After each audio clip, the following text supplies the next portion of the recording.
This channel does not promote any violent, harmful, or illegal activities. All content provided by this channel is meant for an educational purpose only. দেখুন 12 ঘন্টার মধ্যেই প্রথম গ্রেফতার, তারপর 15 দিনেও আর কাউকে গ্রেফতার করা গেল না। এবার তৃণমূলের মধ্যে যারা মূল অপরাধী ধরা পড়েছে বলে এই তত্ত্বে বিশ্বাস করেন, তারা দাবি করতেই পারেন সঞ্জয় একাই অপরাধ করেছে, আর কেউ নেই, তাই ধরাও পড়েনি। আর সেটা তো কলকাতা পুলিশ করে দিয়েছে, সুতরাং সিবিআই সে আর নতুন কী করলো। আর কলকাতা পুলিশ তারা দাবি করতেই পারে সেক্ষেত্রে তাদের তদন্ত সঠিক পথেই ছিল। তাহলে তাদের ওই পরের বক্তব্যটা যেটা ছিল, যেটাতে তারা বলেছিলেন যে কখনো বলেননি একজনই ছিল, সেটার কি হলো? তারা এখন সেক্ষেত্রে বলতে পারেন যে গোটা বিষয়টা তারা তদন্ত করে দেখানোর সময় পেলেন কোথায়। ঠিক ব্যাপারটা তো চলে গেল সিবিআইয়ের হাতে, কিন্তু সিবিআই কি দাবি করবে? তারা তো সুপ্রিম কোর্টে কি বলে দিয়েছে সেটা তো আপনাদের বললামই। ঘটনার 5 দিন পর তাদের হাতে তদন্তভার এসছে।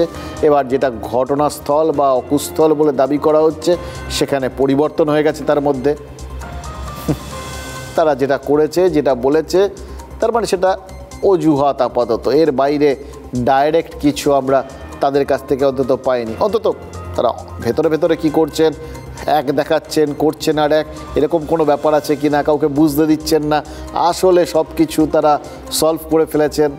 এইগুলো সব এখন আমাদের বিভিন্ন আলোচনার বিষয়বস্তু হয়ে থাকবে। সেগুলো যতক্ষণ না প্রকাশ্যে আসছে আমরা জানি না। তাহলে এই 2, 3, 4 পক্ষের মধ্যে কে বাকি রয়ে গেল? সঞ্জয় নিজে। সঞ্জয়কে অপরাধী বলে দাবি করায় কলকাতা পুলিশের যুক্তি কী ছিল? এটা ভেবে দেখুন। 3টে যুক্তি। সিসিটিভি ফুটেজে তার উপস্থিতি, সেমিনার রুমে তার ব্লুটুথ পড়ে থাকা, আর সব থেকে বড় কথা তার স্বীকারোক্তি, মানে যেটা পুলিশ দাবি করেছে আর কি। কিন্তু সিবিআইয়ের জেরায় যা তথ্য পাচ্ছি তাতে তো সঞ্জয় খুনের কথা অস্বীকার করেছে। 4 তলায় গেলেও সে কিচ্ছু করেনি বলে দাবি করেছে। প্রথমে বলেছিল সেমিনার রুমে সে ঢোকেনি, তারপরে বলেছে একবার উঁকি মেরেছিল, একবার বলেছে একবার ঢুকে বেরিয়ে এসছে, প্রথমে বলেছিল ভেতরে কাউকে দেখেনি, তারপর বলেছে প্ল্যাটফর্মে আবছা আলোয় কাউকে ঘুমোতে দেখেছিল। এগুলো সবই নাকি সিবিআইয়ের জেরায় সে বলেছে। এগুলো সিবিআই সূত্রেই জানা গেছে। এগুলো সত্য মিথ্যা জানি না, সিবিআই সূত্রে যেটুকুনি আমরা জানতে পারছি আপনাদের সাথে শেয়ার করছি।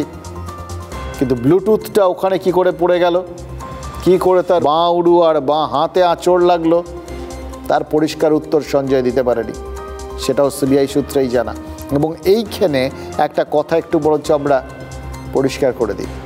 অভিযুক্তের শরীরে আঁচড়ের দাগ অভিযুক্তের বিরুদ্ধে একটা বড় প্রমাণ হতে পারে। ধর্ষণের সময় ওই নির্যাতিতা নিশ্চয়ই নিজেকে বাঁচানোর চেষ্টা করবেন, প্রতিরোধ করার চেষ্টা করবেন। তখন প্রাণ বাঁচাতে তিনি হাত পা ছুড়বেন, আঁচড়ে কামড়ে দিতে পারেন, কিন্তু সেক্ষেত্রে নির্যাতিতার নখে সঞ্জয়ের চামড়া বা দেহকোষ থাকার কথা। খালি চোখে দেখা যাবে না, কিন্তু ফরেনসিক এভিডেন্স হিসেবে তা সংগ্রহ করে রাখতে হয়। তারপর ডিএনএ পরীক্ষা করে মিলিয়ে কোর্টে পেশ করতে হয়। সঞ্জয় ধরা পড়ার আগেই তিলোত্তমার অন্ত্যেষ্টি হয়ে গেছিল। পুলিশ কি এই ধরনের ফরেনসিক এভিডেন্স সংগ্রহ করে রেখেছে? যদি করে রাখে, যদি সেই সব আঁচড়ের সঙ্গে তিলোত্তমার নখের সম্পর্ক প্রমাণ করতে পারে, খুব ভালো।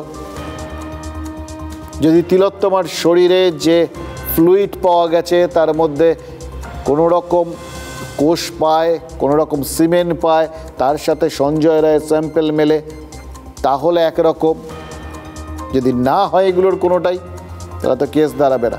সেক্ষেত্রে সিবিআইয়ের কিচ্ছু করার নেই, কারণ পুলিশ যেমন নমুনা প্রমাণ সংগ্রহ করেছে তার ভিত্তিতেই তো সিবিআইকে এগোতে হবে। ওই তো বললো তারা যে এখন আর কিছু নেই, অল্টার্ড হয়ে গেছে অকুস্থল। আর যে তথ্য প্রমাণগুলো রয়েছে সেগুলোর মধ্যে যদি ফাঁক থেকে যায়, তাহলে তো কামদুনি মামলায় যেভাবে ফাঁসির আসামির যাবজ্জীবন, ফাঁসির থেকে বদলে যাবজ্জীবন হয়েছে, 3 জন বেকসুর খালাস হয়ে গেছে, সবই তো ওই তদন্তের তথ্য প্রমাণের মধ্যে ফাঁক থাকার জন্য। কোর্ট সেটা, হাইকোর্ট সেটা বারবার বলেছে। অর্থাৎ মাঝখানে যদি ফাঁক থেকে যায়, গোঁজামিল থাকে, তাহলে তো এটাই হয়। আমরা জানতে পেরেছি সঞ্জয় কী ধরনের লোক, আমরা জানতে পেরেছি সে খানিকটা সেক্স ম্যানিয়াক টাইপের লোক, আমরা জানতে পেরেছি সে ওই কোথাও গিয়ে নিষিদ্ধ পল্লীতে যায়, আমরা জানতে পেরেছি তাকে তার কাটা বলা হতো, মানে তার মধ্যে বেশ কিছু গণ্ডগোল ছিল তার আচার ব্যবহারে। আমরা জানতে পেরেছি যে তার বাড়িতে শুদ্ধ অশান্তি ছিল, এগুলো আমরা জানতে পেরেছি। চরিত্রটা এমনভাবে আমাদের সামনে উঠে এসছে না, তার পক্ষে এই ধরনের কোনো কিছু করা যে খুব অসম্ভব নয়, বরঞ্চ একটু বেশি মাত্রায় সম্ভব, এটাই প্রথম থেকে আমাদের সামনে পোর্ট্রেট হয়েছে। সেগুলো আদালতে গ্রাহ্য হবে তো? আদালতে তার খুন বা ধর্ষণ প্রমাণ করার ক্ষেত্রে গ্রাহ্য হবে তো? আইন, আইনজীবী, আদালত, বিচারক এরা বলতে পারবেন। কিন্তু গোটা ব্যাপারটা খুব সরলীকৃত না, খুব সরলীকৃত না। একজন ঘটনা ঘটালো, সঙ্গে সঙ্গে তাকে দেখা পাওয়া গেল, ধরে ফেলা হলো, গড়গড় করে বলে দিল, সলভ। প্রশ্ন আছে, প্রশ্ন উঠতে শুরু করেছে। সারাদিন যে পরিমাণ মদ্যপান করার কথা বলা হয়েছে, যেখানে যেখানে যাওয়ার বিবরণ দেওয়া হয়েছে, তারপর ভোর রাতে কারোর ওই অপরাধ করার শক্তি থাকবে? মানুষের মন যতই বিকৃত বলে দাবি করা হোক না কেন, শরীর তো শরীরই, মানুষের শরীর, সেটাও তো ক্লান্ত হয়, তারও তো কিছু নিয়ম আছে। আবার এটাও ঘটনা, এন্ড অফ দ্য ডে মানুষ তো, কখন যে মানুষ কি করে ফেলতে পারে কেউ জানে না। ফলে আসল জিনিসটা কি জানি না, এক হতে পারে, একাধিক হতে পারে, কিন্তু যাই হোক সেটা আলটিমেটলি কোর্টে তো প্রমাণ করতে হবে। আমরা শুধু এটাই চাইব, পুলিশ যা তদন্ত করেছে, যা তথ্য প্রমাণ তুলেছে, বা এখন সিবিআই তদন্ত করে যে তথ্য প্রমাণ সংগ্রহ করবে, সেগুলো যেন এতটা শক্তপোক্ত হয় যে সত্যিকারের অপরাধী তাকে আইডেন্টিফাই করতে এবং তাকে শাস্তি দিতে, যেন যোগ্য শাস্তি, উচিত শাস্তি দিতে আদালতের কোনো সমস্যা না হয়। সঞ্জয়ের গ্রেপ্তারি এবং সঞ্জয়ের ইনভলভমেন্ট নিয়ে আমাদেরও মনে সন্দেহ আছে। সঞ্জয় সেই রাতে প্রায় 4 বার মদ্যপান করেছে, যেরকম বিভিন্ন কিছু জানতে পারছি।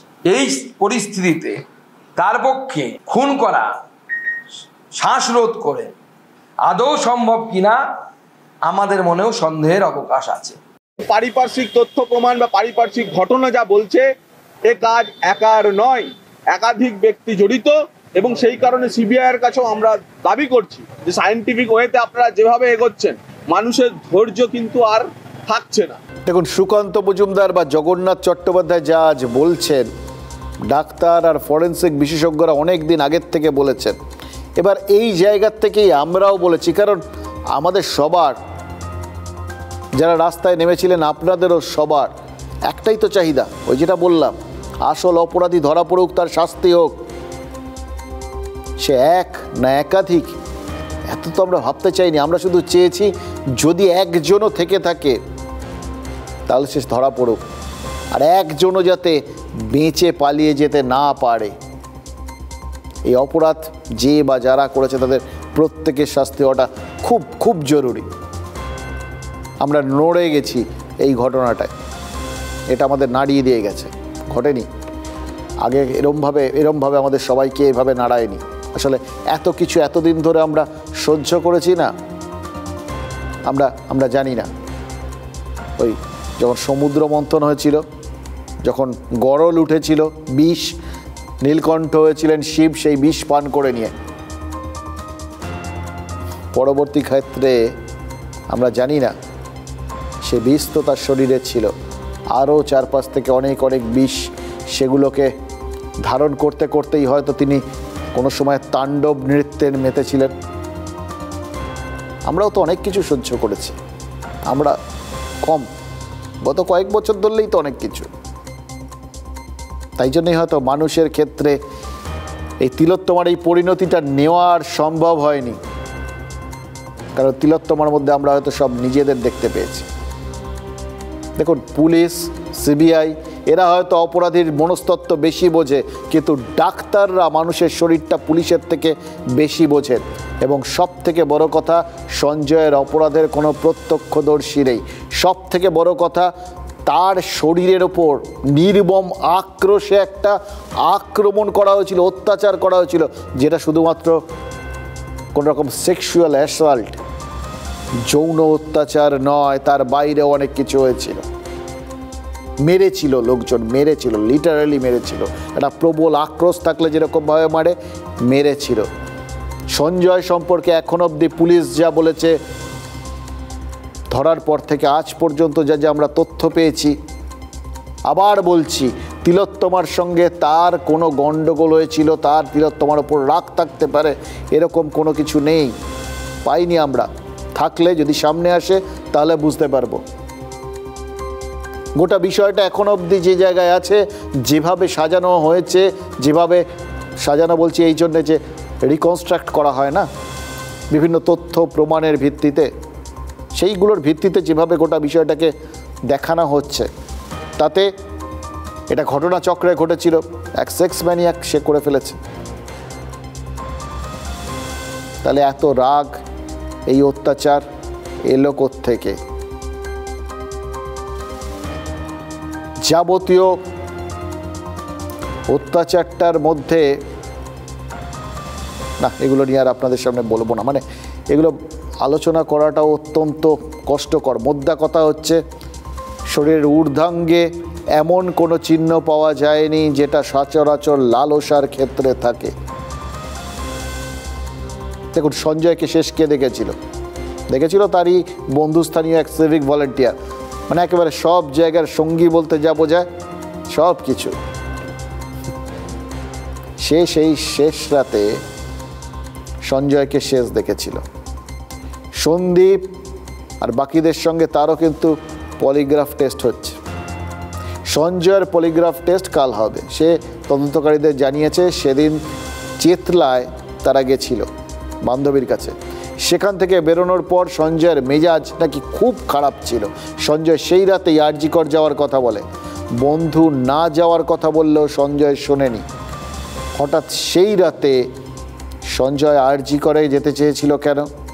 এই কেনটার উত্তরের মধ্যেই কিন্তু লুকিয়ে রয়েছে মোটিভটা, যেটা আদালতে প্রমাণ করতে হয়। এই মোটিভের খোঁজই করছেন সিবিআইয়ের তদন্তকারীরা। আমরাও এই বেলা ওই বললাম তো, ইচ্ছে না করলেও এই নিয়ে আরও কিছু কথা বলেই ফেলি, কারণ আজকে চুপ করে থাকার সময় না, জানেন তো, কিছু কথা আজ বলতেই হবে, যে কথাগুলো সত্যি বলছি। আপনারাও বলুন, কারণ কিছু কথা আজ না বললেই নয়।